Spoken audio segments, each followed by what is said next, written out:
Well, here are the 6 trigonometry functions. We have the most familiar are sine, cosine, and tangent. And then the reciprocals, respectively, 1 over sine is cosecant, 1 over cosine is secant, and 1 over tangent is cotangent. Alright, so I'm not going to work out all their derivatives but by hand, but it's kind of easy to get all these once you know a few tricks.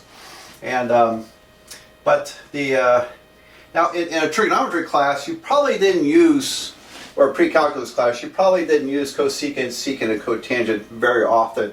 We use them quite a bit in calculus, however. They show up, particularly later on when we do integrals. They show up often enough that we use these two quite a bit. So, okay, well, let's get started. We did the big one. The big one was sine. Once you got sine, everything else falls into place. So, the derivative of the sine function is the cosine function. Alright, now then, what about the derivative of cosine? Well, the identity for cosine is one identity for cosine. Cosine squared x is equal to 1 minus sine squared x. Okay? So if I added this over here, I would have the familiar cosine squared plus sine squared equals to 1. Alright, now I get to use the chain rule. I'm going to take the derivative of both sides in order to solve for the derivative of cosine. And over here, I have cosine to the second power, so its derivative is going to be 2 times cosine x times the derivative of cosine x. So there's the chain rule part. And on the right side, derivative of 1 is 0. And then derivative of negative sine squared x is going to be minus 2 sine x. And then the chain rule part times the derivative of sine. Alright, well, that's what we're looking for, but we do have everything else. Here I got 2 cosine x times derivative cosine x.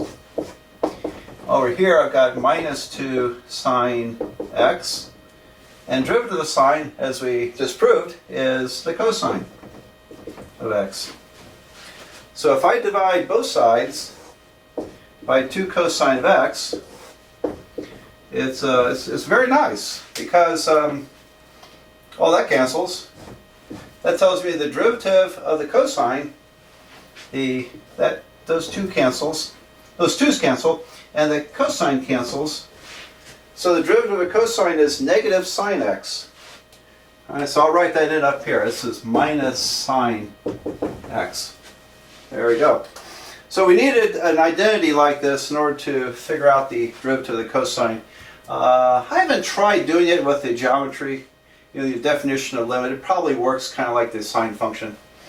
But this is, I think, easier. Plus it gives us another shot at applying the chain rule. And but that's something you got to keep straight. They're just not simply the other trig function. This one, derivative of cosine, is negative sine.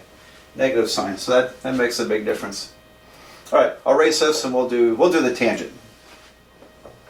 Well, finding the derivative of the tangent is really a quotient rule problem because we can rewrite tangent as sine divided by cosine. And so there we go, quotient rule. So I have the derivative of sine times cosine minus the derivative of cosine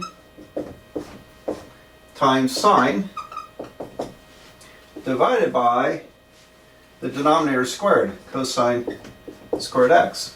Okay, so what happens here? That's just a straightforward application of the quotient rule.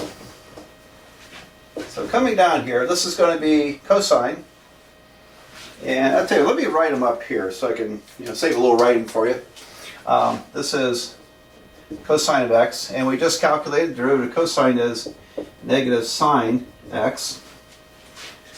So you can see what happens here. On top I've got cosine times cosine. That's cosine squared x. And then here, the negatives cancel. So I have sine times sine plus sine squared x divided by cosine squared x. That's supposed to be a 2 there. Cosine squared x. Okay.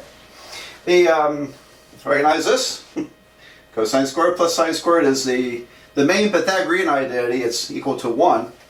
So I get 1 over cosine squared x. And remember that 1 over cosine is secant. So we normally write this as secant squared x. Secant squared x. So derivative of tangent is secant squared x. There we go. So I would definitely, you got to memorize these. You almost have to memorize all 6 of these, but at least these 3 are the big ones.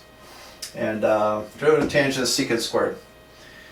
That's great. All right, I'll erase this and let's do the derivative of secant.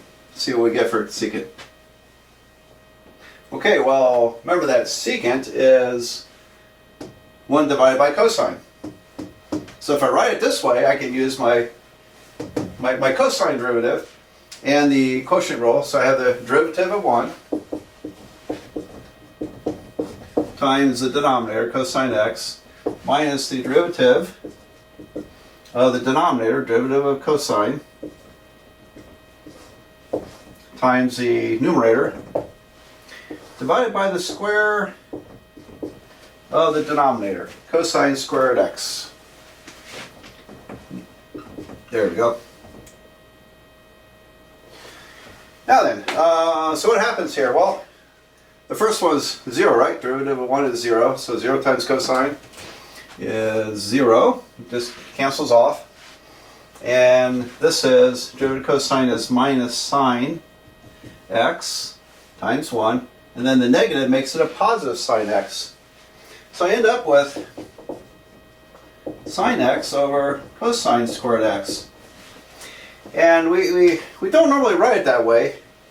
If you split this up as sine x over cosine x times 1 over cosine x, usually it's done this first and that second, we have secant times tangent.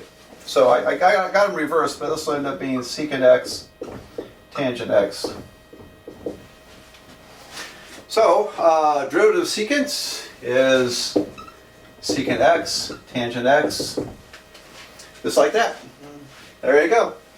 And so we've got 4 of these done. I'm going to leave the other 2 to you if you want to try them out. It wouldn't be a bad idea to nail down the other 2. I can tell you, I think from memory, what they are. The derivative of cosecant is going to be negative cosecant x cotangent x. And the derivative of the cotangent is going to be negative cosecant squared x. Of course, the first thing I do after this video is go back and make sure I remember that correctly. And I'm pretty confident that if not, I'll come back and fix it. But there's the 6 trig functions, and wouldn't be a bad idea to see if you can get these 2 by yourself. Okay, well, that's wonderful. We've introduced the main theorems of derivatives, and we also threw in the trigonometric functions. So I'm going to work some more example problems, doing more derivatives, this time with trig functions.